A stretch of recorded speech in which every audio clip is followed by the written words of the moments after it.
Hello aspirants, I welcome you all at परचम classes. एक बार फिर से मंडे आया है नई करंट अफेयर की न्यूज़ लेके। जो भी इकोनॉमिक्स और फाइनेंस का इस हफ्ते में हुआ है उन सबको हम डिस्कस करेंगे। 6 फरवरी से लेके 12 फरवरी तक की न्यूज़ इसके अंदर कवर की जाएंगी। आगे बढ़ने से पहले मैं आपको बताना चाहती हूँ हमारा जो परचम क्लासेस का ऐप है वो आप लोगों के लिए क्या क्या लेके आया है।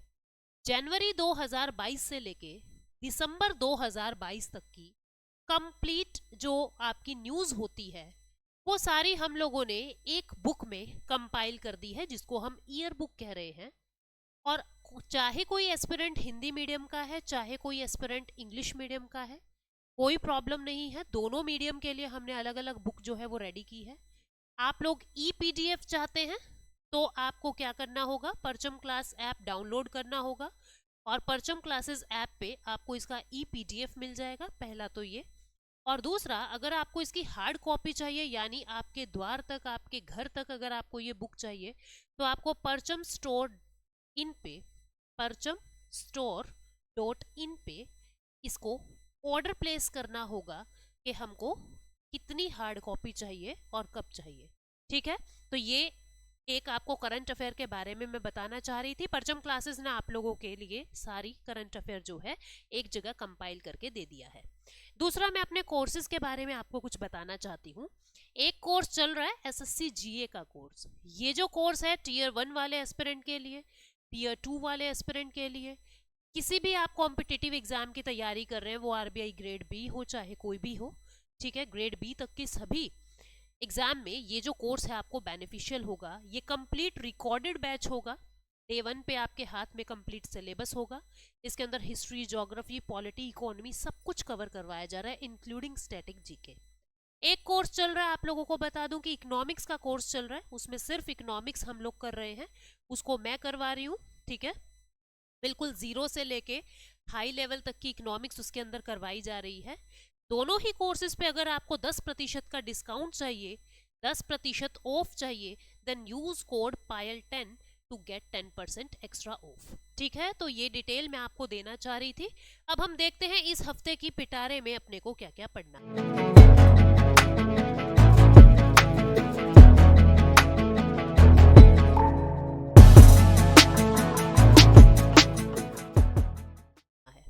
देखो, सबसे पहले हम लोग ये पढ़ेंगे कि जो यूनियन बजट है 2023-24 का, उसके अंदर क्या आया है, उसके अंदर डिसइन्वेस्टमेंट कितने का किया है उसके बारे में डिटेल अपने को पढ़नी है। क्या होता है डिसइन्वेस्टमेंट, क्यों करते हैं।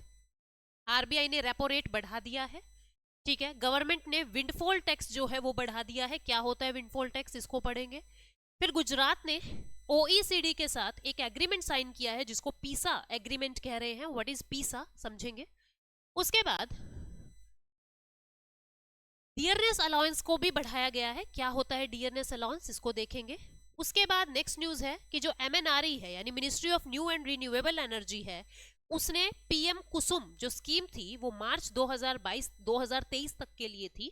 अब उसकी डेट्स एक्सटेंड करके 2026 तक कर दी है। क्या है पीएम कुसुम, उसको भी जानेंगे। उसके बाद आरबीआई ने व्हाइट लेबल एटीएम और ज्यादा एक्सटेंड करने के लिए ऑथोराइजेशन दे दिया है। उसके बाद हम लोगों को पढ़ना है कि गोबर्धन स्कीम को किस तरीके से और ज्यादा फैलाया जा रहा है, यानी इसके अंदर और फार्मर्स की इनकम को इंक्रीज करने की कोशिश की जा रही है। तो ये सारी न्यूज अपने को आज की क्लास में करनी है। लगभग 10 न्यूज हम आज पढ़ेंगे, तो हम एक एक करके सारी पढ़ते हैं। बहुत मजेदार ये पूरा सेशन रहने वाला है। सबसे पहली न्यूज जो है वो क्या कह रहा है कि भारत सरकार ने डिसइन्वेस्टमेंट के बारे में कुछ बताया है कि इस बजट के अंदर पिछले 7 साल का सबसे कम डिसइन्वेस्टमेंट कर रहे हैं। कितना कर रहे हैं, केवल 51,000 करोड़ का डिसइन्वेस्टमेंट कर रहे हैं। केवल 51,000 करोड़ का डिसइन्वेस्टमेंट कर रहे हैं। तो अब सबसे पहले तो ये सवाल उठता है कि डिसइन्वेस्टमेंट होता क्या है। अब आप ये देखिए, ये एक कंपनी है, एक शॉप है, एक कंपनी है, कुछ भी माने। इस कंपनी के अंदर मान लीजिए 90% शेयर जो है वो भारत सरकार के हैं, मतलब 51% से ज्यादा शेयर जो है वो भारत सरकार के हैं। ठीक है, ये कोई सरकारी कंपनी है, ये भारत सरकार के शेयर है। अगर भारत सरकार ऐसा कह दे कि भाई हम ना क्या कर रहे हैं, अपने 40% शेयर जो हैं वो आप लोगों को बेचते हैं और हम 50% शेयर खुद के पास रखना चाहते हैं। खुद के पास हम 50% रखना चाहते हैं, 40% शेयर तुम ले लो। अब यहाँ पे क्या किया, आपने अपने एसेट को इन्वेस्ट नहीं किया, आपने उसको डिस इन्वेस्ट कर दिया, यानी कि आप उसको निवेश नहीं कर रहे हो, आपने उसका विनिवेश कर दिया कि मैं इन्वेस्टमेंट नहीं कर रहा, मुझे तो कैश दे दो। इन्वेस्टमेंट करना क्या होता है, जब आप अपने पैसे को बैंक में डलवा रहे हैं, उसे गोल्ड खरीद रहे हैं, ठीक है, उसको तो हम क्या कह रहे हैं, हमने इन्वेस्टमेंट कर दिया। अब यहाँ पे आप इन्वेस्टमेंट नहीं कर रहे हो, आपने उसको डिस इन्वेस्टमेंट, मतलब जो शेयर आपके पास थे आपने फिर से उसको कैश में कन्वर्ट करवा लिया, ठीक है, इसको क्या कहा, डिस इन्वेस्टमेंट। सरकार के हाथ में पैसे आ गए और सामने वाली पार्टी के हाथ में क्या आ गया, उनके हाथ में शेयर्स आ गए, ठीक है। तो अब ये जो डिस इन्वेस्टमेंट है वो तीन तरीके का होता है, एक को कहते हैं माइनर डिसइन्वेस्टमेंट, एक को कहते हैं मेजर डिसइन्वेस्टमेंट और एक को कहते हैं प्राइवेटाइजेशन। ये तीन शब्द हैं। प्राइवेटाइजेशन बोले तो निजीकरण, इसको हिंदी वाले एस्पिरेंट्स कहते हैं।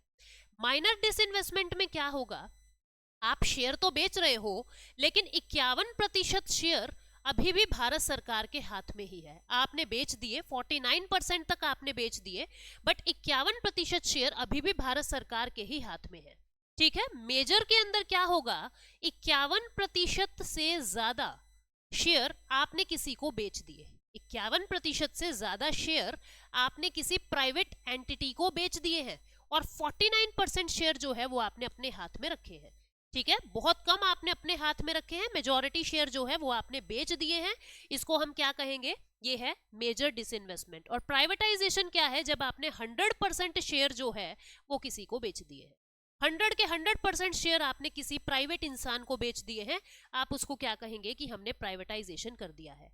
तो डिसइन्वेस्टमेंट से क्या होता है और क्यों करते हैं और क्या ये करना अच्छा है। अब तुम एक बात को समझना, अगर कोई काम मैं नहीं संभाल पा रही तो उससे अच्छा तो ये है ना, मैं किसी और एक्सपर्ट बंदे को वो काम सौंप दूं कि भाई मुझसे नहीं हो रहा, तू संभाल ले इसको। तो बिल्कुल इसी तरीके से गवर्नमेंट क्या कह रही है कि जिन कंपनीज में हमको लॉस हो रहा है, जिन कंपनी के अंदर हमको लॉस हो रहा है, हम उन्हीं को ही तो डिसइन्वेस्ट कर रहे हैं, या हम उनको डिसइन्वेस्ट कर रहे हैं जिसका हमें लगता है कि इसका पैसा हम कहीं और लगाएं तो ज्यादा बेनिफिशियल होगा, ठीक है। जहां हमें लगता है कि इस चीज का पैसा हम बेच के, जैसे आपके पास कोई प्लॉट है, आप क्या कह रहे हो, इस प्लॉट को बेच के मैं कोई कमर्शियल जगह लूंगा ना तो मुझे ज्यादा फायदा होगा। बिल्कुल इसी तरीके से सरकार अगर ऐसा चाह रही है कि ये पैसा मैं यहां ना लगा के कहीं और लगाऊं तो ज्यादा फायदा होगा, तो वो डिसइन्वेस्टमेंट करेंगे। यानी सरकार के हाथ में मनी आ जाता है, सरकार के हाथ में पैसा आ जाता है। एक तो ये मतलब उसका बर्डन कम हो जाता है, उसका बर्डन कम हो जाता है, और प्राइवेट एंटिटी जो इसको लेगी वो इसको ज्यादा एफिशिएंट तरीके से संभालेगी, उसको ज्यादा एफिशिएंट काम करवाएगी जो भी ऑर्गेनाइजेशन का डिसइन्वेस्टमेंट किया है, ठीक है। तो न्यूज में क्या है कि भाई अब की बार 51,000 करोड़ रुपए का डिसइन्वेस्टमेंट किया है, जो पहले की तुलना में 21% कम है, ठीक है, समझ रहे हो। और ये 7 साल में सबसे कम टारगेट हमने लिया है, हर बार बहुत ज्यादा डिसइन्वेस्टमेंट करते हैं। 3 तरीके का डिसइन्वेस्टमेंट मैंने आपको बताया, कौन कौन सा, एक तो मैंने बताया माइनॉरिटी डिसइन्वेस्टमेंट, मेजॉरिटी डिसइन्वेस्टमेंट और कंप्लीट प्राइवेटाइजेशन। क्या क्या होते हैं ये मैं आपको ऑलरेडी बता चुकी हूँ। उसके बाद ये क्या कह रहा है कि कौन इसको डिसइन्वेस्टमेंट को कौन परफॉर्म करता है, department of investment and public asset management, Deepam कहते हैं, दीपम यानी department of public and department of investment and public asset management, जो मिनिस्ट्री ऑफ फाइनेंस के अंडर आता है। मतलब डिसइन्वेस्टमेंट का काम वित्त मंत्रालय संभाल रहा है, मिनिस्ट्री ऑफ फाइनेंस संभाल रहा है, दीपम के जरिए, department of investment and public asset management के जरिए। जरूरत क्या है, सरकार के हाथ में पैसा आ जाता है तो फिस्कल बर्डन कम हो जाता है, प्राइवेट प्लेयर को एनकरेजमेंट मिलता है कि हमें भी नई नई कंपनी का मौका मिल रहा है, एफिशिएंसी अच्छी होती है, रिसोर्स अच्छी जगह लग जाते हैं, ठीक है, और ट्रांसपेरेंसी इंक्रीज होती है कि ये पैसा किस से कहां पे जा रहा है। तो इस तरीके से हम लोगों ने ये पूरी न्यूज पढ़ी डिसइन्वेस्टमेंट के बारे में। नेक्स्ट न्यूज है, आरबीआई ने रेपो रेट को इंक्रीज कर दिया है। मैं रेपो रेट की डिटेल में नहीं जा रही हूं, बिकॉज मैंने ऑलरेडी जो इकोनॉमिक्स की प्लेलिस्ट है वहां पे जाके देखना, हम लोग रेपो रेट को डिटेल में कवर कर चुके हैं। पहले ये रेपो रेट 6.25 था, बट अब इंक्रीज करके 6.5% कर दिया है रेपो रेट, ठीक है, यानी 25 बेसिस पॉइंट से इसको बढ़ाया है। या तो आप 25 बेसिस पॉइंट कह दे या आप 0.25% कह दे, ठीक है, क्योंकि 1% का मतलब क्या होता है, 100 बेसिस पॉइंट, 100 बेसिस पॉइंट बराबर 1%, ठीक है, और 25 बेसिस पॉइंट जो हो जाएगा यानी इसका 1/4 कर दिया, तो इसका भी 1/4 कर दो। 0.25% is equal to 25 basis point. तो हमने क्या किया, 6.25 से हम लोगों ने, या 6.25 से हम लोगों ने 6.5% रेपो रेट कर दिया है। रेपो रेट कब इंक्रीज करते हैं? जब हमको इन्फ्लेशन कंट्रोल करना हो, जब हमको इन्फ्लेशन कंट्रोल यानी इन्फ्लेशन जब रिड्यूस करना हो, तब हम रेपो रेट को बढ़ाते हैं। अब ये रेपो रेट क्या होता है, प्लीज एक बार इकोनॉमिक्स की प्लेलिस्ट में जाओ, वहां पे आपको लिक्विडिटी एडजस्टमेंट फैसिलिटी या मॉनेटरी पॉलिसी के नाम से आपको एक वीडियो मिलेगा। वहां पे मैंने डिटेल में बताया है रेपो रेट क्यों बढ़ाते हैं, कैसे बढ़ाते हैं, कब बढ़ाते हैं।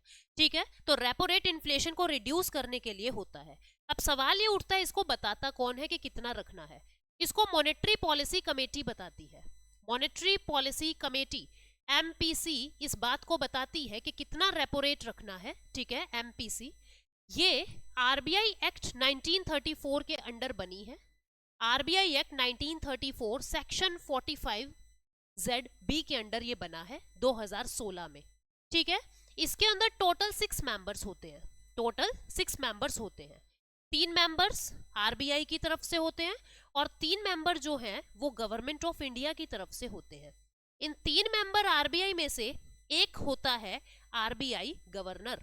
जो आरबीआई गवर्नर होता है वो इस कमेटी का चेयरमैन भी होता है। वो एक्स ऑफिशियो पोस्ट संभालता है, इसका चेयरमैन भी होगा और आरबीआई गवर्नर भी होगा। ठीक है, मॉनेटरी पॉलिसी कमेटी के बारे में भी सारी डिटेल मैंने ऑलरेडी कवर की है, तो मैं इसको फिर से नहीं बता रही हूँ। आपको ये बात याद रखनी है कि मॉनेटरी पॉलिसी कमेटी क्या करती है, एक तो ये रेपो रेट डिसाइड करती है, एक तो रेपो रेट डिसाइड करती है और दूसरा इन्फ्लेशन रेंज बताती है कि भारत के अंदर इन्फ्लेशन कितना है, इन्फ्लेशन रेंज बताती है। तो इन्फ्लेशन रेंज कितना बताया हुआ है इसने, 2021 से लेके 2026 तक भारत के अंदर जो इन्फ्लेशन रेंज रहेगा वो 4% ±2% रहना चाहिए, यानी 2% से लेके 6% के बीच में रहना चाहिए। क्लियर हो गई बात? ठीक है, तो इतनी चीजें अपन ने जानी कि क्या होता है आरबीआई का रेपो रेट और कैसे, कौन इसको डिसाइड करता है। तो ये सारी बात मैं आपको बता चुकी हूँ। ठीक है, रेपो रेट वो रेट है जिसपे आरबीआई कमर्शियल बैंक्स को उधार देता है, जिस रेट ऑफ इंटरेस्ट पे आरबीआई कमर्शियल बैंक को उधार देता है। मैंने बहुत डिटेल में डिस्कस किया है, इसीलिए मैं यहाँ पे समय नहीं लगा रही हूँ।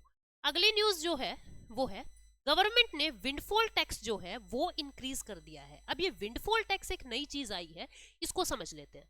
विंडफॉल क्या होता है? हवा के एक ही झोंके में सब कुछ हो जाना, विंडफॉल टैक्स। ठीक है, जैसे भाई मैं सो रही थी, सोते सोते पता लगा मेरे शेयर तो दुगने हो गए हैं, मैंने कोई मेहनत नहीं की, विंडफॉल टैक्स हो गया।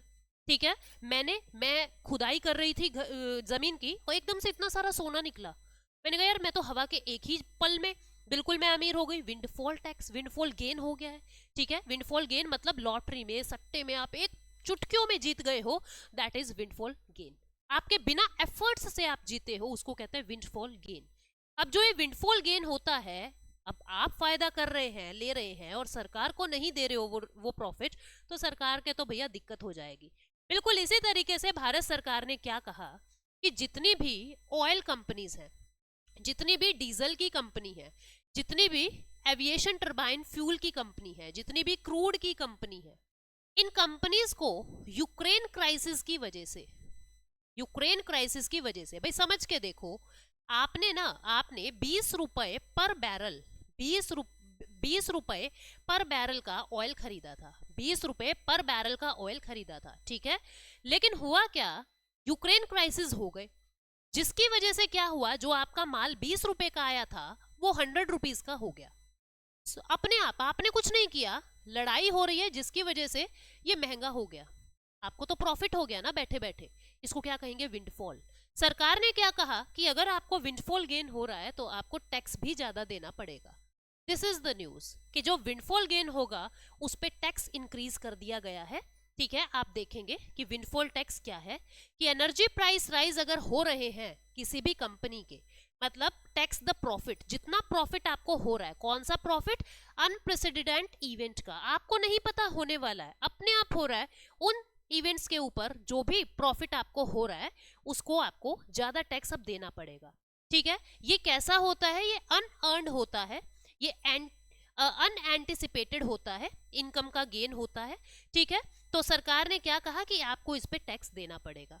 ठीक है, सर क्यों लगाते क्यों है ये जो टैक्स है, ये क्यों लेवाई करते हैं, क्यों लगा रहे हैं आज के दिन? अब क्या हो गया कि विंडफॉल गेन ज्यादा हो रहा है। एक तो ये वजह है कि जो ऑयल है, गैस है, कोल है, इन सब के प्राइस जो है वो शार्पली इंक्रीज हुए हैं। ठीक है, पहले 2 क्वार्टर में, ईयर के पहले 2 क्वार्टर में बहुत तेजी से इंक्रीज हुए हैं। वजह क्या है? रशिया वॉर जो यूक्रेन के अंदर चल रहा है। ठीक है, यानी पैंडेमिक रिकवरी भी हो रही है। और वजह क्या बताई? पैंडेमिक रिकवरी, जिसकी वजह से डिमांड बढ़ रही है पेट्रोल की। पहले तो लॉकडाउन लगा हुआ था, अब पेट्रोल की, ऑयल की डिमांड बढ़ने की वजह से इनके प्राइसेस बढ़ रहे हैं, और रातों रात जो ऑयल कंपनी है वो मालामाल वीकली हो रही है, जिसकी वजह से सरकार ने कहा कि तुमको बिना बात का टैक्स, बिना बात का प्रॉफिट हो रहा है तो आपको हमें टैक्स देना पड़ेगा। This is windfall tax. ठीक है, अगली न्यूज क्या है कि जो स्टेट गवर्नमेंट है गुजरात की गवर्नमेंट ने OECD यानी organisation for economic cooperation and development के साथ एक एग्रीमेंट साइन किया है कि हम भी पीसा में पार्टिसिपेट करेंगे। व्हाट इज पीसा, इसको समझो। ठीक है, न्यूज समझ आ गई? गुजरात गवर्नमेंट ने क्या कहा है OECD को कि देखो भैया, अब से हम भी पीसा में पार्टिसिपेट करेंगे। व्हाट इज पीसा?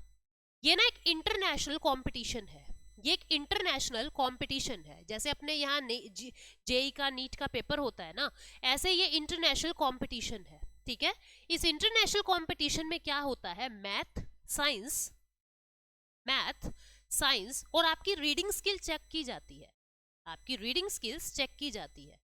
ठीक है, और ये जो पीसा है ये एक असेसमेंट टेस्ट है कि किस देश के बच्चों का मैथ, साइंस और रीडिंग स्किल अच्छा है। तो भारत की बता देते हैं हम। 2000 में ये शुरू हुआ था, ये जो टेस्ट है ये 2000 में शुरू हुआ था, और हर 3 साल के बाद ये होता है, एवरी 3 इयर्स ये होता है। ठीक है, तो इंडिया ने 2009 में पार्टिसिपेट किया। अब हुआ क्या कि भारत का रैंक आया 73rd। कितने नेशन में से? 74 नेशन में से इंडिया का रैंक आया 73rd। सिर्फ एक ही नेशन हमसे पीछे था, वो कौन था? किर्गिस्तान। कौन सा था? किर्गिस्तान। ठीक है, बस एक किर्गिस्तान से ही हम जीते हैं, बाकी सबसे हार गए थे। 2009 में हमने इसमें पार्टिसिपेट किया था। अब हुआ क्या फिर? उसके बाद भारत ने कह दिया जी हम पार्टिसिपेट नहीं कर रहे जब तक हम प्रिपेयर नहीं होते हैं। फिर 2018 में जब ये हुआ, अभी लेटेस्ट, हमने इसमें पार्टिसिपेट नहीं किया। 2021 के अंदर क्या होता है, ये पोस्टपोन हो गया कोविड की वजह से। अब ये 2022 में हुआ था, भारत ने तब भी कह दिया हम पार्टिसिपेट नहीं करेंगे क्योंकि हमारे स्कूलों में तो लॉकडाउन लगा था, लर्निंग एक्टिविटी अच्छे से हुई नहीं।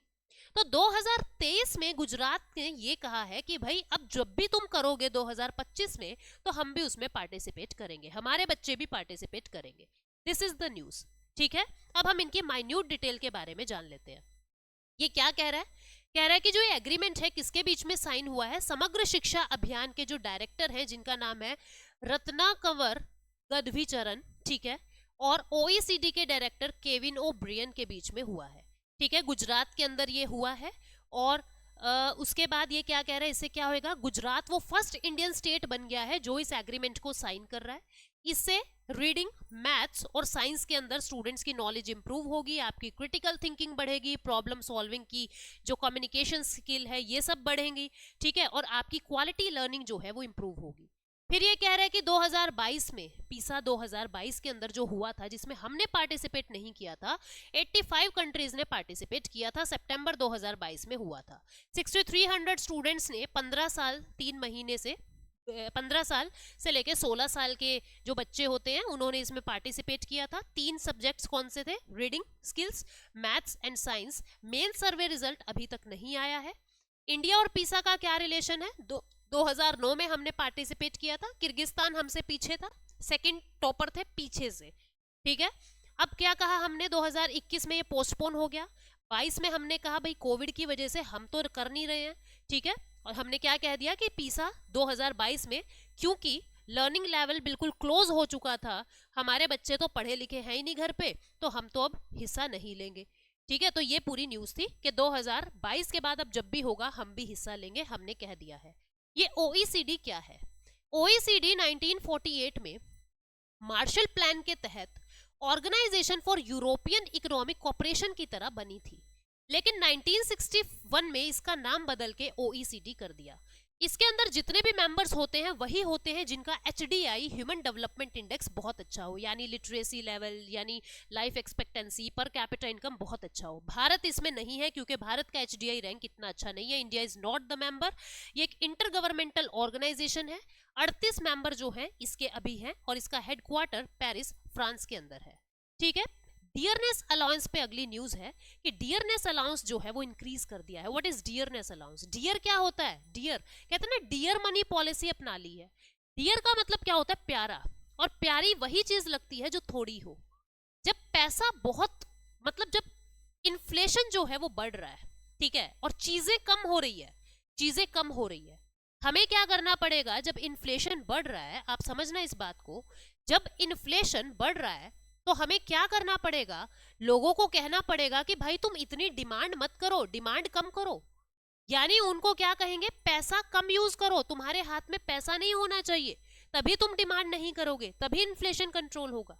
यानी मनी को हम कम कर रहे हैं। अगर हमें इन्फ्लेशन कम करना है तो मनी को कम कर रहे हैं, यानी मनी को लविंग कर रहे हैं, मनी को प्यारा कर रहे हैं, मनी को डियर कर रहे हैं।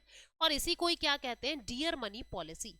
जब आप मार्केट से पैसे को उड़ा देते हैं, कम कर देते हैं, महंगा कर देते हैं लोन को, तो हम क्या कहते हैं? डियर मनी पॉलिसी अपनाई जा रही है। यही से शब्द आया डियरनेस अलाउंस। अब जितने भी गवर्नमेंट एम्प्लॉयज हैं, जैसे जैसे महंगाई बढ़ती है उनकी सैलरी के साथ एक इंक्रीमेंट उनको दिया जाता है कि देख भाई, पहले सिलेंडर 500 का था, अब 1500 का हो गया, तो तुम जो है पैसे हमसे ज्यादा ले लो। तो एवरी क्वार्टर जैसे ही कंज्यूमर प्राइस इंडेक्स आता है, अब ये CPI क्या है, इकोनॉमिक्स की प्लेलिस्ट में जाओ और वहां इंडेक्स वाली वीडियो देखो, वहां आपको मिल जाएगा इसी चैनल पे। ठीक है। Consumer price index quarter basis पे आ रहा है। क्वार्टर बेसिस पे चेक करते हैं कि महंगाई कम ज्यादा कितनी हो रही है और उस हिसाब से डियरनेस अलाउंस कम या ज्यादा की जाती है। ठीक है। किनकी? गवर्नमेंट एम्प्लॉयज का डियरनेस अलाउंस जो है वो कम ज्यादा किया जाता है। ये क्या कह रहा है? कह रहा है पहले 38% था, अब इसको 42% कर दिया है। ये बेसिक सैलरी पे दिया जाता है पब्लिक सेक्टर एम्प्लॉयज को और पेंशनर्स को। पेंशनर्स को भी डियरनेस अलाउंस मिलता है। कॉस्ट ऑफ लिविंग जितना महंगा होगा उतना ज्यादा DA जो है वो बढ़ता रहेगा। ठीक है। पब्लिक सेक्टर एम्प्लॉयज के लिए, यानी कि सेंट्रली गवर्नमेंट एम्प्लॉय के लिए, is calculated differently than that of public sector employ. जो पब्लिक सेक्टर एम्प्लॉय हैं और जो सेंट्रली गवर्नमेंट एम्प्लॉय हैं, दोनों के लिए अलग अलग तरीके से इसको कैलकुलेट करते हैं। कॉस्ट ऑन लिविंग पे डिपेंड करता है। अर्बन एरिया में नौकरी है तो DA कुछ और होगा, सेमी अर्बन में DA कुछ और होगा, रूरल सेक्टर में कुछ और, क्योंकि हर जगह महंगाई का लेवल अलग अलग है। गाँव में थोड़ी कम महंगाई होती है, अर्बन में बहुत ज्यादा, सेमी अर्बन में ठीक ठाक। ठीक है। ये क्या कह रहा था? ये डियरनेस अलाउंस के बारे में बातें थी। अब ये क्या कह रहा है? 2 तरीके का DA होता है। ठीक है। टाइप्स क्या है? Variable dearness allowance. ठीक, आपको इतनी गहराई में नहीं जाना, आप इसको छोड़ सकते हो। कह रहा है कि जो इंडस्ट्रियल डियरनेस अलाउंस है ये पब्लिक सेक्टर एम्प्लॉयज को दिया जाता है। एवरी क्वार्टर इसको रिवाइज किया जाता है जैसे ही CPI के नए डाटा आते हैं। ठीक है। नेक्स्ट न्यूज है PM कुसुम के बारे में। प्रधानमंत्री किसान ऊर्जा सुरक्षा एवं उत्थान महाअभियान। इसके अंदर क्या होता है? ऊर्जा को सुरक्षित करना है किसानों के लिए, यानी आप सोलर एनर्जी का यूज करके उनको बिजली प्रोवाइड करा रहे हो, उनको एनर्जी प्रोवाइड करा रहे हो। ठीक है। सोलर ऊर्जा का उपयोग करके, सोलर एनर्जी का उपयोग करके आप उनको एनर्जी प्रोवाइड करवा रहे हो। Ministry of new and renewable energy की ये स्कीम है। 30,000 मेगावाट सोलर पावर कैपेसिटी की हमने शपथ खाई थी कि 2023 तक हम कर देंगे, लेकिन टारगेट पूरा नहीं हुआ तो हमने क्या कहा कि 2023 नहीं, मार्च 2026 तक हम 30,000 megawatt solar power capacity rural area की कर देंगे। ठीक है। टारगेट पूरे नहीं हो रहे थे तो डेट एक्सटेंड हमने की है। 2019 में इसको लॉन्च किया था ministry of new and renewable energy ने। ठीक, इसमें क्या होता है?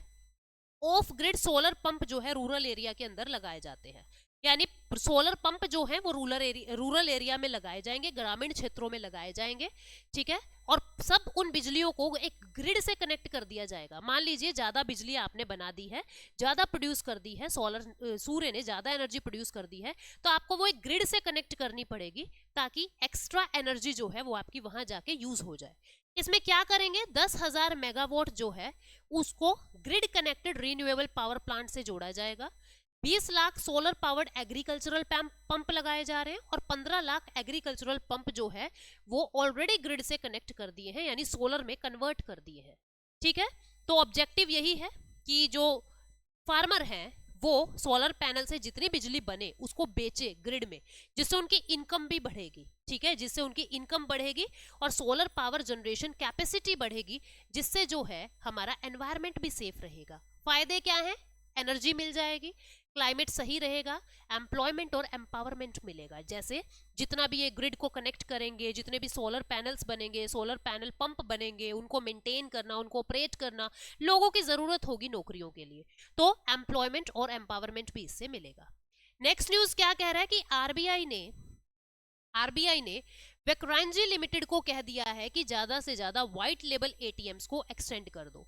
ये व्हाइट लेबल एटीएम होते क्या है इसको समझ लेना। हमने कहा है कि 1000 व्हाइट लेबल एटीएम जो है और आपको लगाने हैं आने वाले 3 सालों में।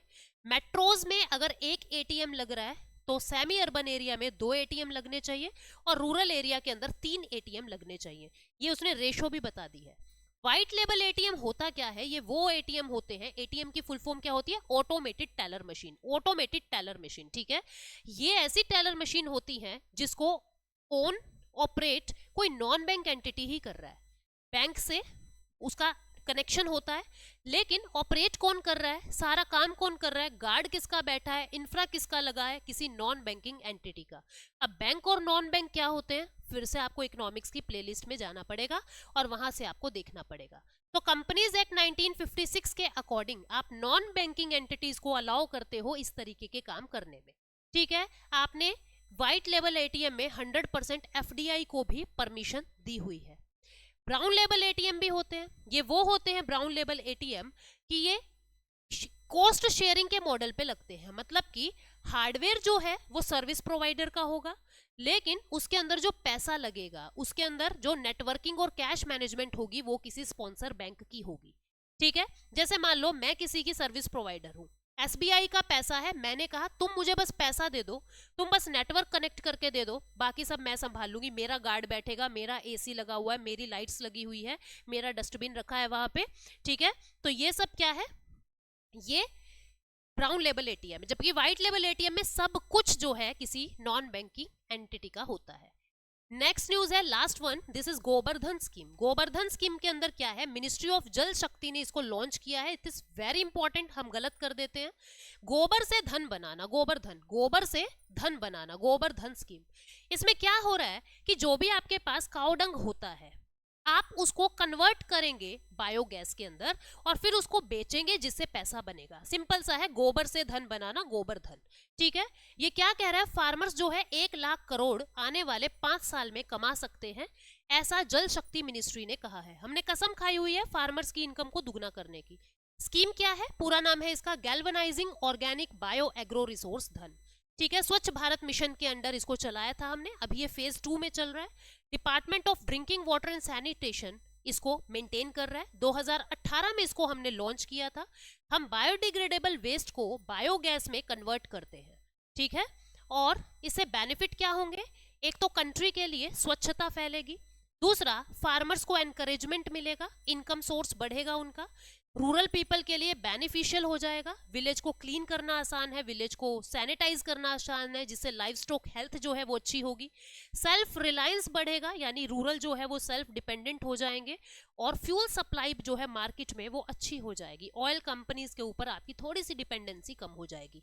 इस तरीके से हमने पूरी न्यूज पढ़ी। आज का जो क्वेश्चन है वो आपको ये बताना है कि 2 क्वेश्चन पूछ रही हूं मैं। क्वेश्चन नंबर 1 ये है आप लोगों के लिए कि गोबर्धन स्कीम कौन सी मिनिस्ट्री के अंडर आती है। गोबर्धन स्कीम जो है इसकी आपको मिनिस्ट्री बतानी है। क्या बतानी है, इसकी मिनिस्ट्री बतानी है, एक तो ये।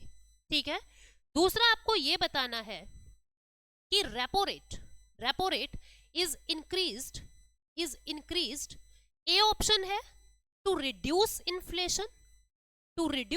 इन्फ्लेशन और to increase inflation. B option है टू इंक्रीज इन्फ्लेशन। आपको बताना है दोनों का आंसर। मैं कमेंट सेक्शन में आपके आंसर का इंतजार करूंगी। Thank you so much, take care, bye bye.